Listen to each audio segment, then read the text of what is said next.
نبی کریم صلی الله علیه و آله وسلم د شام سفر د تجارت کو کله چې نبی کریم صلی الله علیه و آله وسلم د ځوانه طرف تراغه نو د تجارت چې کومه مشغله واغې به خپل تر ابو طالبم ورلدا خوخه کا نبی کریم صلی الله علیه و آله وسلم بچ کله د قافلو سره تجارت لاړ او چې واپسی به کول نو الله به ول ډیره منافع ورکړي وا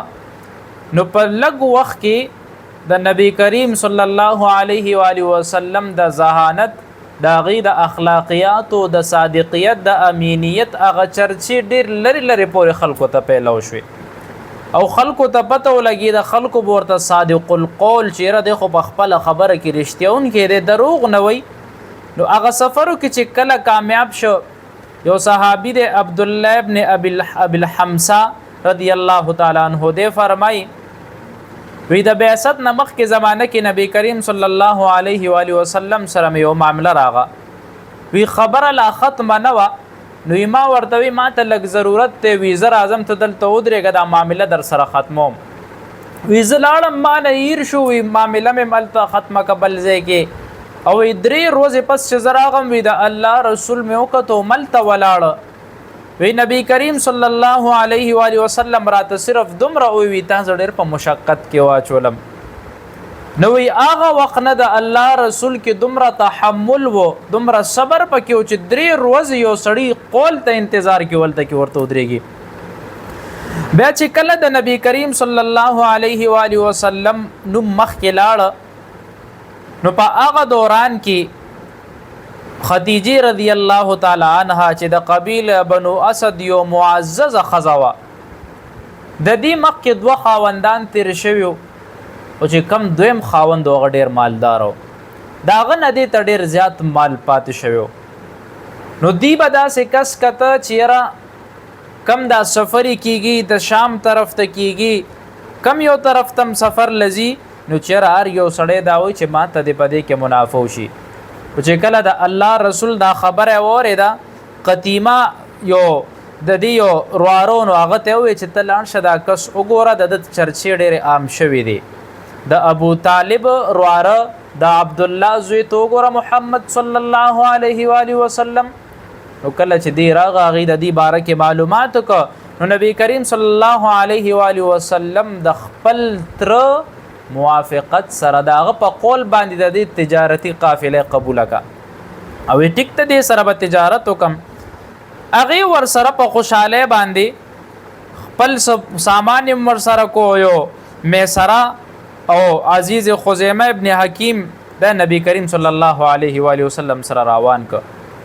کله چې روان شو د تجارتی قافله د شام طرف ته تل د دویم سفرو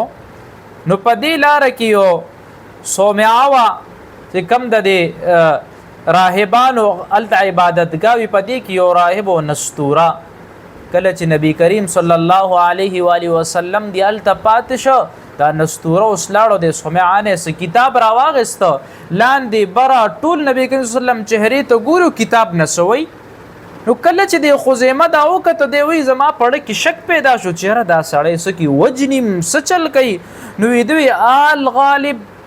وی د چغه والا قریش ته چې قریش ټول منډه کنه وی دا نستوره او تختې د بر چت باندې کې ناست او ورته وی څه چل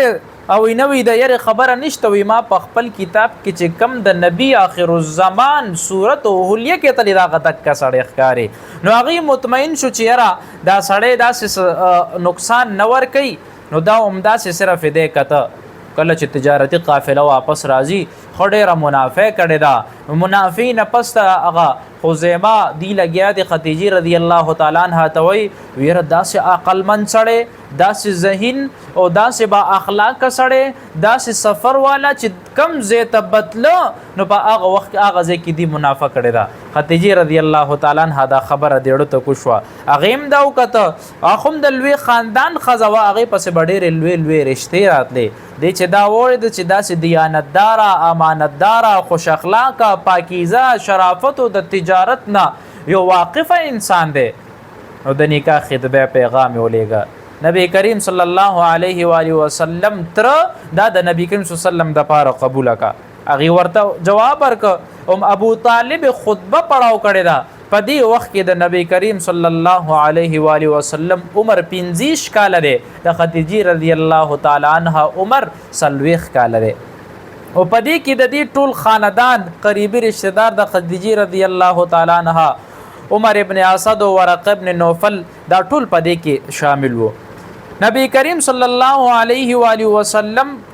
په مکه معظمه کې نه بلکې ټول خلکو ته ټول عرب اغله د صادق او امین نوم ورکړ یو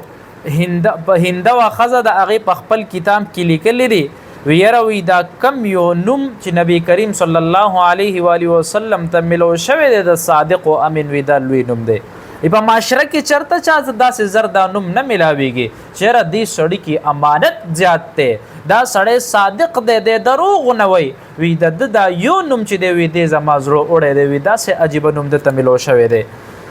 په دې وخت کې تجدید حلف فضولی حلف فضول دا هغه یو حلف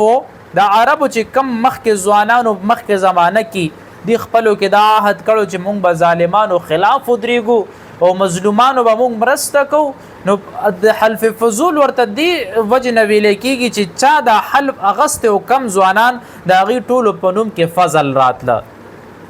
بیا چې کله وخت تیر شو حرب فجار نه بعد نبی کریم صلی الله علیه وسلم خپل تر زبیر ابن عبدالمطلب دی یو تحریک جوړ کو تحریک داسې جوړ کو چې یاره کم څومره خلک هم دي که چرته چا سره ظلم کیږي یا چرته څوک په ملک کې بدامني کوي یا چرته قافلې لوټ کوي د غریبانو د مدد کولو وختي نو موږ به دې ته ولاړ یو که هغه هر څنګه خلک نو د هغې به موږ مرسته کوو نو د هغې نه پس دا یو حلف واخیسته زمانه نبوت پورې چې نبی کریم صلی الله علیه وسلم د هغې نه بعد به هم چې کله چا د مدد دپاره اواز وکړو د الله رسول ته چېرته ګورې رستو شوی نه دی نبی کریم صلی الله علیه و آله وسلم ټول عمر د بې وسو خلکو مدد کړی دی